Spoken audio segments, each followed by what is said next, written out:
Welcome to another edition of the Litigation Psychology Podcast brought to you by Courtroom Sciences.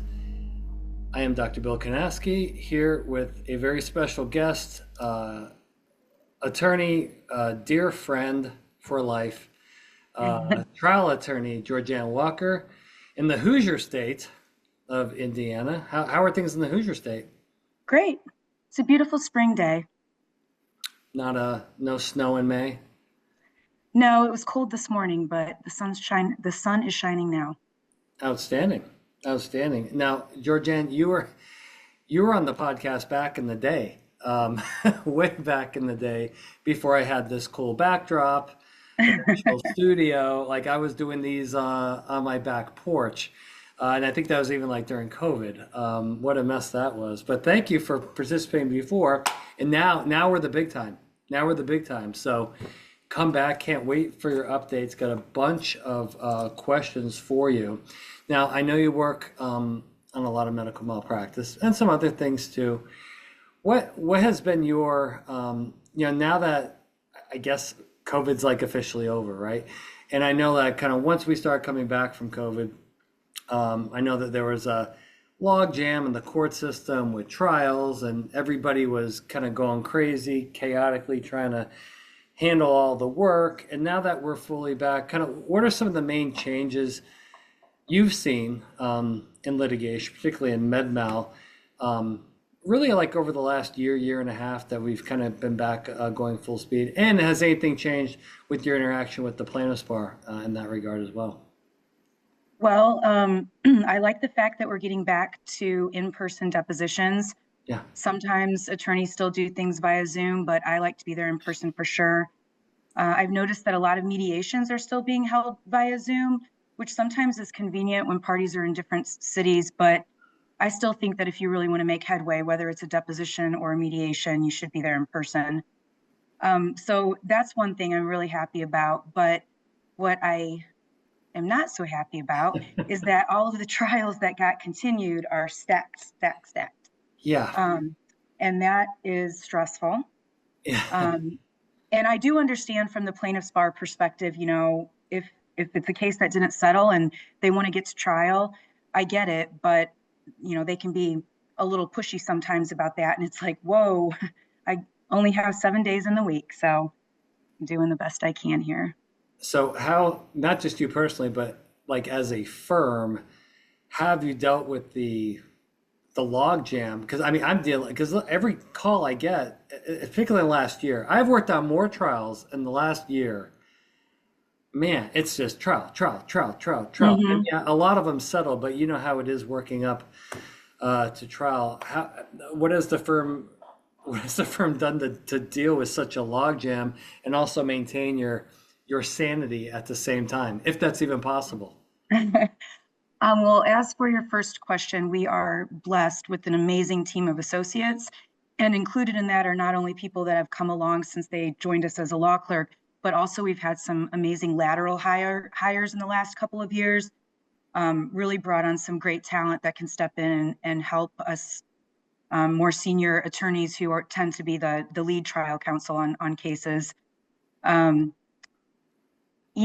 just try to stay on top of it. I work a lot, as we all do. Yeah. And that's how I keep my sanity, really, is just making sure that I'm staying on top of everything. Have you seen any changes, again, since COVID back up to full speed, in how judges are handling things? Have they been sympathetic towards the logjam, or just like, nope, you're gonna somehow figure it out, like kind of almost pressuring parties to settle? How have the judges been handling this? It depends on the judge and the county. I mean, just in the last week, I've had one judge that, pushing us, do something or we're going to trial. Squeeze in these depositions that you didn't get dates for 2 years. You'll figure it out. And then another one who was just this morning, awesome to work with about continuing the trial. Yeah. So what I've seen, I'm gonna jump around on our outline here. What I have seen over the last couple of years nationwide with defense firms, it just seems like everybody's hiring. Everybody's hiring, to deal with a lot of the volume, a lot of the logjam. And one thing I've seen across the country with multiple firms, it's a major headache, is not just how to attract young talent, but how to keep them. It seems like, and we're gonna trust me, we're gonna talk about the transfer portal in college sports before this podcast is over. That's gonna make me insane because I'm gonna go on another rant. I can't shut up about it. But it's almost like with associates, it's almost like the transfer portal. Like you get somebody for a year, and like you have to re-recruit them to keep them on your team, or they want to bounce around from firm to firm. I've seen associates, work at 3 firms in 5 years. How how much of a headache has that been? And number two, as a partner and as a firm, how do you deal with that? And what do you guys do internally to try to improve retention once you find somebody that's really talented? My dog's going nuts for some reason. Sorry. That's okay. I have a dog downstairs. He's a big the dog. UPS guy's gonna be here, and that's gonna be that. Well, we really focus a lot on making sure that the culture of our firm allows for people to be have a really good work-life balance. I mean, I know a lot of people say that, but we really do that. We don't have, there's no set PTO time for our associates. You're a professional. We expect you to act like one. We're going to treat you like one. You can take off as much time as you'd like, so long as you're getting your work done and meeting your requirements and what is expected of you. So I think that that's definitely one thing. Also, we make it very clear, our firm's been around for a long time. So, I started as a law clerk. We're not here to just churn work out from you and you don't have room for advancement. We want you to make partner one day. We want our legacy to be these amazing, talented people that we brought along for all of those years. We let associates kind of decide what practice areas they like once they've worked, in all of them. And obviously, we don't want somebody in a practice area that they don't feel passionate about. So we really do have a great team. They go out to dinner every other month. It's on the calendar. Nice. The partners pay for it, and even better. They love it. They love it. They look so forward to it. They all talk about it for the days leading up to it. So. And while we're at it, you did this on the last podcast, and redundancy is a great thing. Tell us about the firm and your philosophy and the types of cases that you all handle up there in Northern Indiana. Well, we're, as far as we know, the oldest law firm in Indiana, established in 1856 and been around continuously since, which is amazing and just a sign of our tradition. And we're really known for litigation, but we also do a lot of transactional work. So we really do everything except patent work. We don't have any. Good for you. That's a headache in itself. Yeah. So we're close to the RV industry. We do a lot of work for them. Yes, I've worked in a couple of cases. Oh, yeah. Those are always interesting. Like a good carbon monoxide case to with the explosion at the concert. Yeah, to start your week off. Okay, so let's really get into it here. I got a spectacular outline here. Let's jump to an interesting matter. We've had a couple different podcasts on this, and I'd like to hear from different attorneys on how they deal with it. So, how do you personally deal with either plaintiff attorneys, right, your adversary, or maybe a co-defendant counsel that's maybe not too pleasant to work with? How do you deal with difficult attorneys as far as communication, getting things done? It's I think it's one of the challenges that I see, across the country, and there are some bullies out there. How do you deal with those types of attorneys versus I'm sure there's ones, particularly in the plaintiff's bar, that are much easier to work with than others? Of course. Well, I'll start with the easy one. Thankfully, the co-defense attorneys that I work with, I can't think of one example where we aren't able to figure it out in some regard. Yeah. But plaintiff's attorneys, some of them are bullies. For the most part, I just try to ignore them. And I know that I'm going to beat them. And that's why this is what my cup says. So for those listening on Spotify and Apple, holding up her cup, it says opposing counsel's tears. That's what she drinks out I of. have two of them. You have two of them because Yes, I do. there's so many tears that you are causing. That's not No, I don't know. I get frustrated at times because I am such a purist when it comes to like the law and the system, and we're here for a reason. And if everybody just plays their role, they have candor with the court, which I've in the last week noticed missing, to say the least. Um, you know, I'm disrespected by older males in pleadings, on the Yeah. phone, in emails, in court, but I just ignore them and continue doing my job. Well, you're not just one of the toughest women I know, or you're one of the toughest people I know. And I think that's really good, particularly in the industry that you in. How do you? So if you're defending it now, my dog's going nuts. See, Right. maybe my dog smells your dog virtually. I don't know. So like when you're defending depositions, and you got maybe a plaintiff attorney that's going, over the top aggressive on your witness, do you try to keep everything cool, or are you kind of like losing your shit as well? Because that's distracting to the witness too. I've seen videotapes of counsel screaming at each other, puts the witness in a difficult spot. How do you handle those scenarios? It depends on the attorney on the other side, if I know them or not. Yeah, If I know them, I shut that cut it. down It's like cut it right out. away. And we're not doing this today, Mr. So-and-so or Yeah, Mrs. So-and-so, okay? But if it's somebody I don't know, I kind of wait to see if maybe they're just pounding their chest a little bit. yeah. Trying to make a name for themselves. Yeah. Do you But I think would that? never let it go on for any significant period of time because I'm there to protect my client. Tell me about, I think this is really important. And I have these discussions with witnesses. I think it's important for defense counsel to have this discussion. How do you educate your witness prior to dep to kind of warn them about, such things and try to get them to keep their cool? Because with some of these attorneys, it's going to happen. And I've seen, unfortunately, kind of unprepared witnesses see maybe some bickering between attorneys and they go into like fight, flight, freeze because they're like, oh my God, what's happening? And that can, cognitively shut them down. And then your witness is rattled because of the process of actually the attorneys. What types of conversations do you have with witnesses to prepare them for things like that?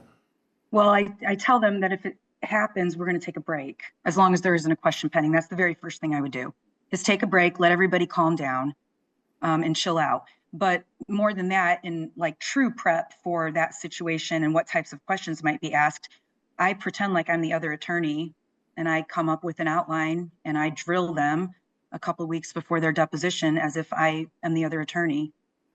Yeah, exposure. I just did you have to expose them to these negative things for them to become resilient to it. You can't. I see a lot of defense attorneys that just kind of tell their witness, yeah, just stay calm. If they start being aggressive or making face, just ignore it. And I'm like, yeah, right. It's not that easy. It's not that easy. The brain. I didn't know we were going to talk about this, but I have a great story really quick. So I just had a Go ahead. client who, on a break, I took him in the hall and I said, okay, you're coming across as pretty defensive. This isn't videotaped, but still. And he was like, okay. And we went back in. He did a great job. We finished the dep. They got absolutely nothing. And afterwards, he says to me, I need to tell you something. Oh, and I'm like, oh my goodness. Okay. What? Like, was a family member sick or something and you went through this or what? And he said, when I get attacked, I immediately fight back because I've been fighting since I was 11 years old. And I said, oh, yeah. What kind of fighting? And he said, I'm an MMA fighter. And now that is a piece of information that I would have liked to have had 2 weeks prior when maybe I beforehand. Yeah, but it all worked out. No, I think that's interesting because we see a lot of witnesses that, and by the way, this is far more common. We've talked a lot about this in the podcast, and when I speak, I talk about this because I think attorneys are so case focused, and I always talk about the importance of really truly assessing your witness and talking about not just with their experience with litigation, but what about them personally, right? May make them a good or maybe not so good witness, and I've seen so many witnesses bring non-litigation issues into the deposition because, like you said, you have a family member that's sick and you're stressed out. Well, a lot of witnesses don't tell their attorney that because they don't want to burden them with that. But I think that's a big deal for the attorney to know, because that witness may crack under pressure because they don't have the resources necessary because they're dealing with some other stressful event. I've had witnesses like simultaneously to a dep going through bankruptcies, divorce, right? Illness of a loved one, all kinds of things going on. So I think it's really important to dig deeper on your witnesses to see, I think it's important to say, is there anything going on in your personal life that may influence your stress levels or anxiety or anger levels, in this deposition, and kind of let them open up to you. And if they do have something else going on, to be aware of that and make sure that they're handling it. And I'm sure there's probably been times in your career where you've probably purposely bumped the dep date back a couple weeks or something because the witness was struggling with something unrelated to the case, right? I mean, this stuff happens. Well, now I'm adding to my list of questions. Are you an MMA fighter? Yeah. Are you an MMA fighter? We had one, our mutual friend Steve Tyler and I had one, and Alan Coos was there as well. And we're working with this witness. And we went through the first 2 hours, and this is not going. She's a very nice lady. She was a nurse, and it's like nothing is sinking in. Her memory's shot, and we're all looking at each other like something's wrong. She's not following the training. She's not really, everything's going wrong. And so let's take a break. We take a break. We huddled up. We're like, we got to back it up. We're getting nowhere with this witness. So we sit down with her, and so I finally asked, right, this is a while ago, it's 10 years ago. I said, again, anything going on in your personal life that's distracting? You look like frazzled or distracted, and we're just concerned about you as your legal team. And she goes, oh yeah, I was in a major car accident a week ago and had a grade 2 concussion and really not processing. We're like, right. You couldn't tell us. You couldn't tell us that before we started. Yeah. You need to cancel everything. Okay, go home, go to your doctor. She had a concussion.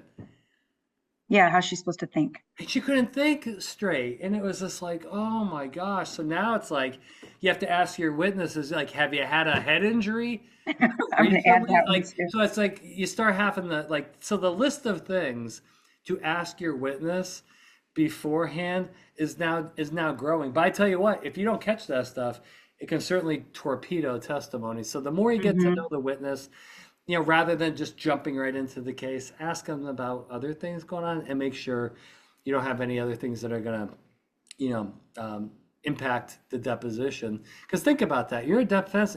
You spend all this time with the witness, and then they bomb, and then afterwards you're like, what the hell happened? Oh, well, this bankruptcy hearing really threw me off. And you're going, what the hell? Yeah. They need to understand how important that day is. Yeah, it's crazy. All right, let's shift gears a little bit. This is a really important topic, not going away anytime soon because it's in its infancy. You've read all the posts on LinkedIn. You've probably read some articles. AI has made a big splash in the legal industry. Some firms are using it quite aggressively for certain things. Other firms are avoiding it like the plague. We have seen several examples in the news where AI has made some mistakes and the judge has not been very happy with the attorney, citing cases and motions in limine that don't even exist. So how have you personally, what's the firm's philosophy? Because I'm sure there's some ongoing discussions, or at least there should be, on kind of where is this going? Because I think it could be a huge help on one hand. Obviously, the risk is there from an accuracy perspective where you can, get embarrassed or maybe even get sanctioned for using it the wrong way. And then to the extreme of this, several articles out there, which again, I kind of roll my eyes at, but it's like, AI is going to eliminate 90% of the legal jobs, and like paralegals are going to be out of work, and the attorneys are going to be so more productive with AI. You're going to have to lay off all your associates because AI is so good. Where are you at on all this? Because it's you got to get your head around this, right? Yeah, our number one priority and concern is the welfare and safekeeping of our clients' information. So if there would be any sort of AI that could be used that would in any way expose us or our clients to that information getting out anywhere outside of our system, absolutely not acceptable. Yeah. With that said, we do view AI as a tool so long as it is used appropriately. Like there's AI within Lexis, so you can't get that fake case. You know what I mean? Like it's not just on ChatGPT. It's within Lexis. So for things like that to maybe help speed along some legal research, yes. We're not, using it to write briefs. My personal philosophy is it is a tool that can be very useful, but at the end of the day, a licensed human attorney is going to have to review it. Yeah. And a licensed human attorney is going to have to go argue it to a court. Unless they start putting robots in there, I guess. I listen. I'm hearing robots are on the way. Oh no. Imagine having robot associates. That could be kind of fun, No. right? They all bring something good to the table. Robot judges. There you go. Right? Well, Maybe you want a robot judge. if we give you all of the accurate information, can you for sure spit out the right decision? There you go. See? It'd be like a different type of court, right? You could just go to court, Robot court. AI robot court, and it's never wrong, right? It'd be like an arbitration clause in a contract. Yeah, exactly.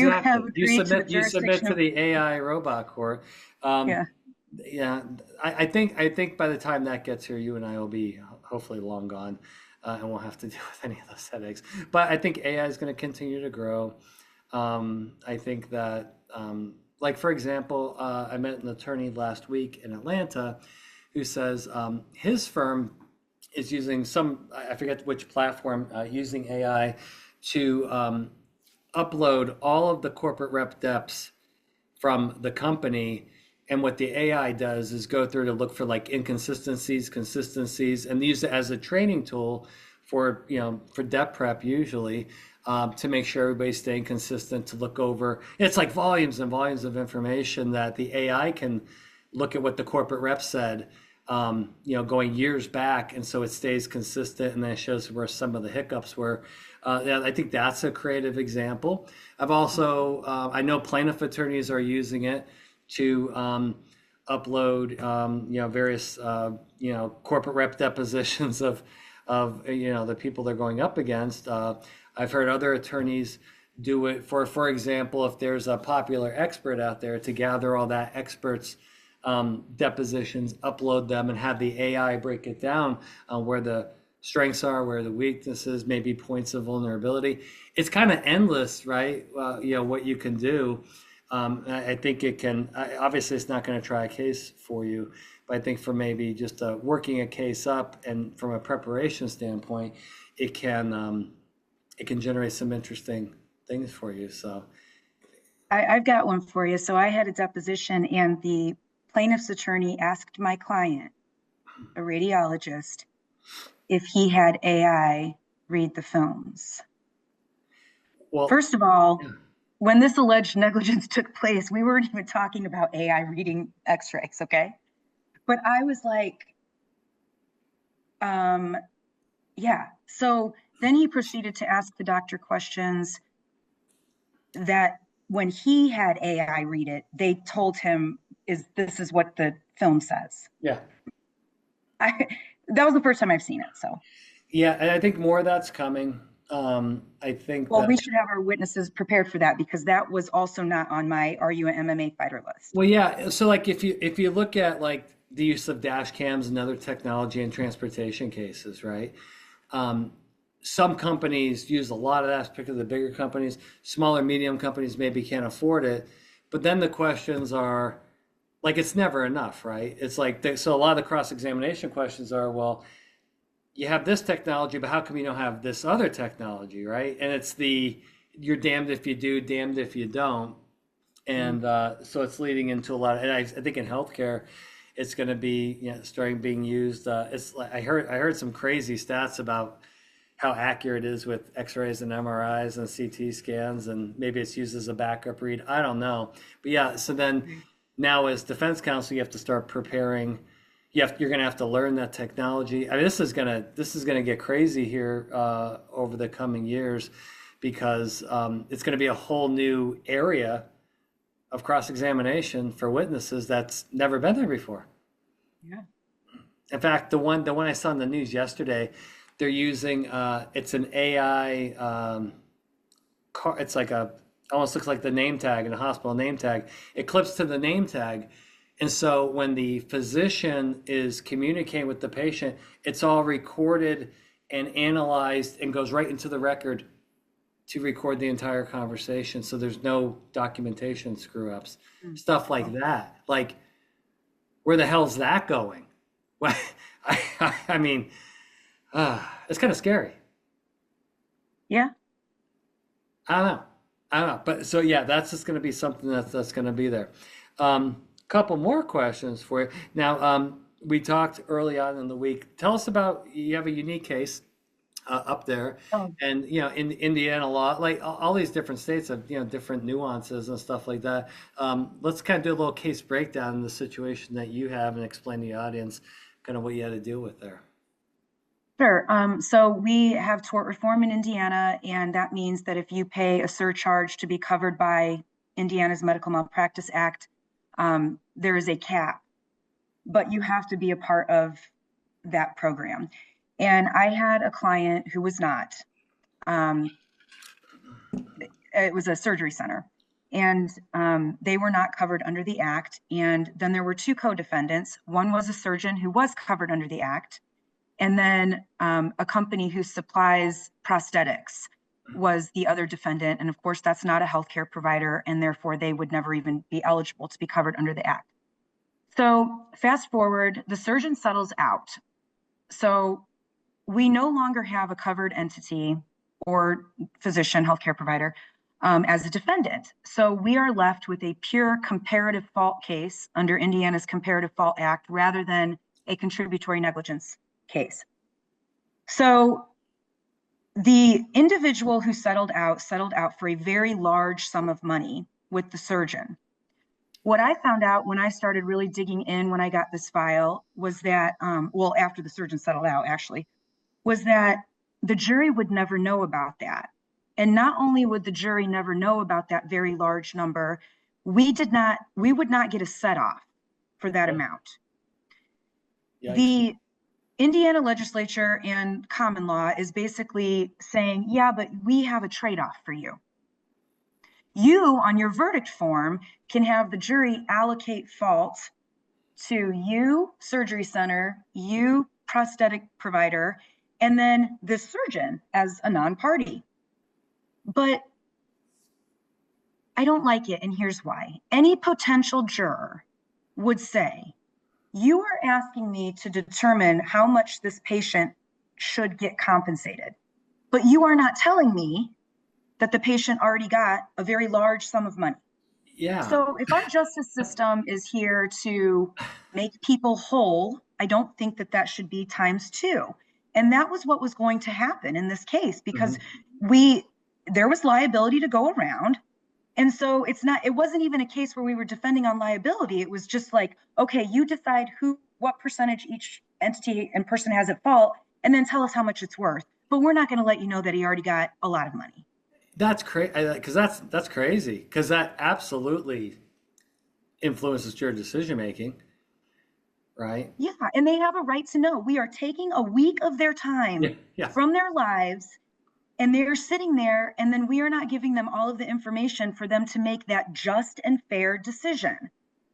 It's just frustrating. So the case settled because we didn't know what was going to happen. Very risky. So you got basically double recovery, in my opinion, more than that. Yeah, I've done that with like, workman's comp type issues, and you don't know if it's coming in or not. And it totally changes everything. Because the jury goes, oh, wait a second. Oh, wait, they already had one payday. Well, now that changes everything. Versus if a jury goes in there and thinks it's our job to make things whole, but they don't know that of the whole, some percentage has already been covered.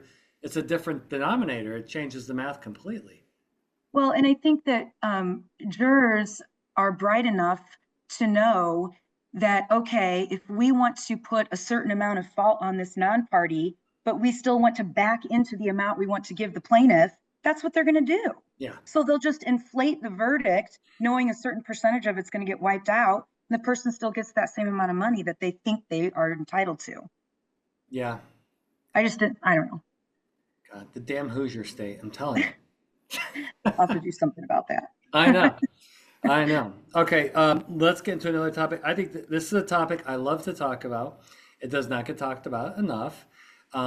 You and I are fitness nuts, and we always have been.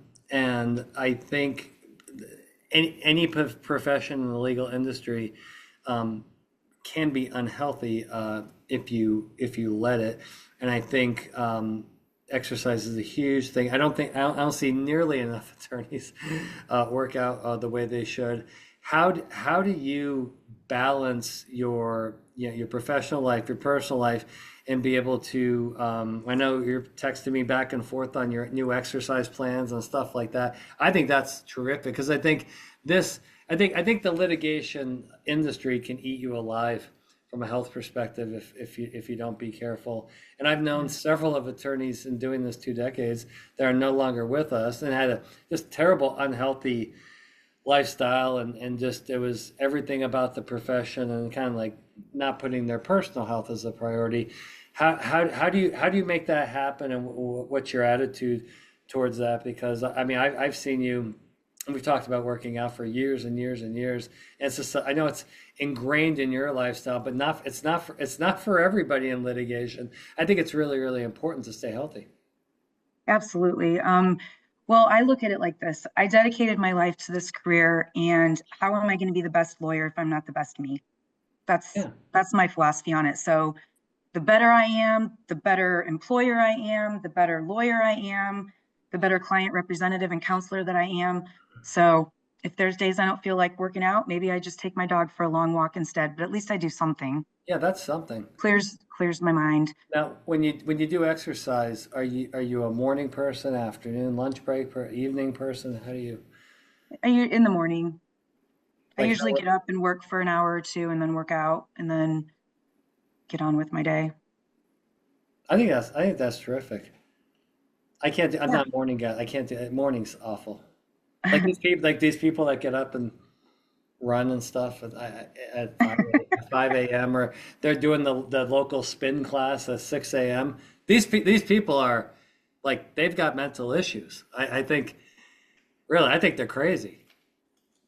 You don't do that stuff, do you? Like 6 a.m. stuff? Sometimes. That's nuts. Well, I have a gym in my basement, so I don't have to go. Well, I'm building my man cave. I'm gonna send you pictures of that, by the way. Okay. I'm like 80% done. It's my UNC themed man cave, and I got my Oh, Other being Chapel Hill shirt on right now. UNC.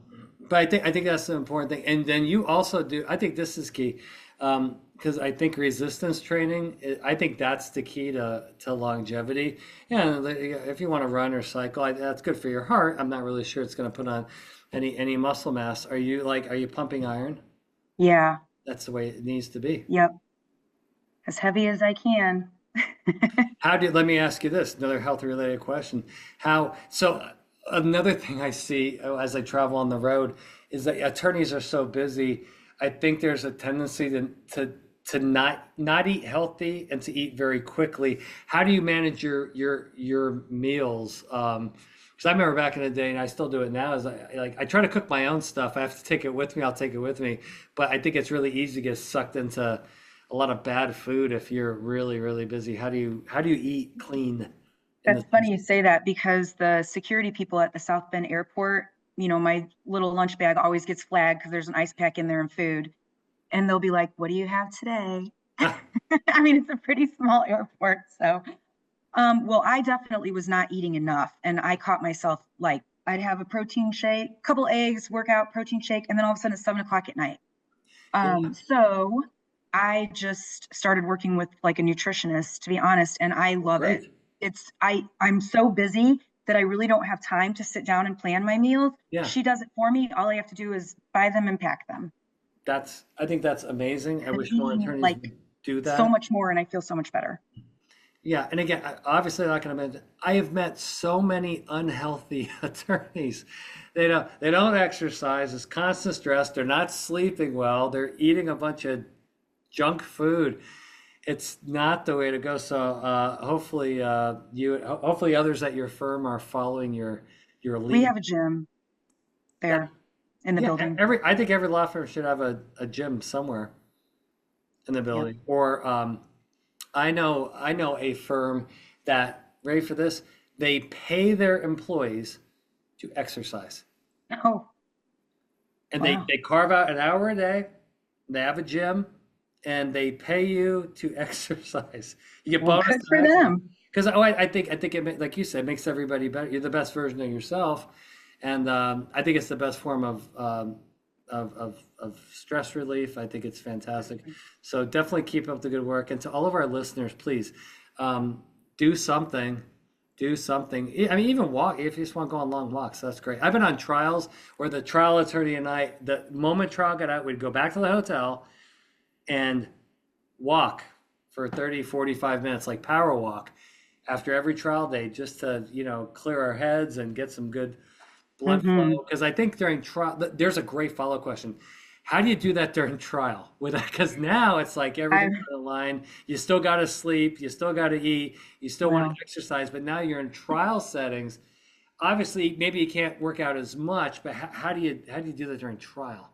I get up at the exact same time every day and I work out. A lot of my trials, I'm living in a hotel, so I use Yep. the hotel gym. If I'm near home, obviously my gym in my basement. But if I don't work out during trial, it is bad news bears. I'd rather lose an hour of sleep. But I usually don't work out the morning of closing because I usually don't really sleep that night because I'm like, I just have to get through closings Yeah. if that's all we have the next day or maybe one witness. That's the day I give myself off, but I also stay up pacing until 1 o'clock in the morning Yes. rehearsing my closing. So Of I'm course. probably getting my steps in. Of course. Okay, let's finish this with a Okay. with a rant. Georgianne, you are an insanely passionate Hoosiers fan, and I think we text during pretty much. We have a group text going with every basketball game and every football game.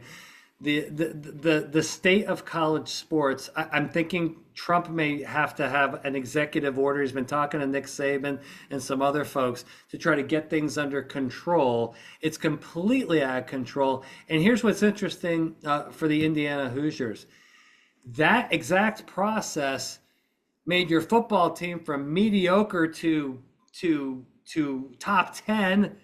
And now I'm seeing, I never saw to this until this year. I never heard anybody talk about Indiana football. I never saw the Indiana football shirt. No, no, no. It's Bobby Knight built the school. It's a basketball program, and now you got this great coach. You got NIL money. You got everything pouring in. Really, really exciting time to be a Hoosier football fan. And at the same time, you look at basketball. It's you bring in five new players, and then half of them play, half of them don't. They all make a lot of money, then they all leave, and then you don't make the tournament. It's like in North Carolina, it's gone through some of the same stuff. It's really, really making me crazy. And has this impacted your enthusiasm? I gotta tell you, it's impacted my enthusiasm towards college sports, and that I think that sucks because now it's not college sports anymore. It's pro sports. Yeah, it has impacted my enthusiasm. I will say that it has. But you know what has impacted my enthusiasm more is when North Carolina makes it to the tournament because their athletic director is on the selection committee and he's going to get a Listen, we don't do conspiracy theories here. bonus. Walker, objection, sustained. That was on the motion and eliminate list that you just violated. Okay. Listen, we squeaked in. He had nothing to do with it. You That's know your the rules. He's not allowed to be in the room. Oh, And uh-huh. by the way, and this is further evidence. Now that you open up this can of worms, Bubba Cunningham, and by the way, the guy's named Bubba. You got to love that, right? Right. Bubba Cunningham was also on the committee 2 years ago when we didn't get in. Oh, he So didn't I'm want to just join us I'm just again. throwing that out there. Can't believe you torpedoed me on my own. I think you did this on the last episode too. You were so pissed. I remember. So I'm sitting there. We get in. You guys don't get in. You guys just lit up my phone. Lit up my phone. You guys didn't talk to me for like a week. You were so angry. Oh, well. It's probably saved me money in the long run because I didn't make emotional bets. Yes, exactly. Well, it's a mess. We'll see where it goes. I don't know. They need some type of structure for it. Okay, last thing before we conclude here. I always kind of like to ask a going away question. I asked this to a guest last week. He had a very interesting answer. I'd like to ask you the same exact question I asked the other guest. What can the defense bar do better? What do defense attorneys have to do better at? It's a wide open question. I would like us to do better at not letting these plaintiffs' attorneys get away with what they get away with. That would make me happy because you know, they don't give you dates for a year or two, then they say jump and you're supposed to ask how high. And it's frustrating, but I think we're all very busy and we end up not really doing anything about it and they continue to get away with it. How do you do that? Is that like a within the firm kind of attitude and philosophy you have within your firm that you like? How does everybody be on the same page with that? I feel like maybe as the defense bar, we need to make the judges more aware of what's going on. And I know they don't have time for that really, but I don't have time for the other side of it. And like I mentioned earlier, I've seen a lack of candor to the court, outright misrepresentations of facts, Wow. um, and a lack of civility. And I would like to see us get that across to the judges more so that maybe they have the tools that they need and the information they need to actually shut these people down. Start sanctioning them, start excluding their witnesses when they don't give you dates for 2 years for a deposition instead of telling you to figure it out 30 days before trial. Yeah, litigation's messy. It is, but Litigation's well. Thank you so much for coming on again. thank Wonderful you. to see you as usual. Stick around so we could chat afterwards. To our Okay. audience members, thank you so much. Make sure to leave us a review, whether you're on the YouTube network, Apple, Spotify, whatever platform you listen on. Litigation Psychology Podcast brought to you by Courtroom Sciences. Dr. Bill Kanasky. We'll see you next time.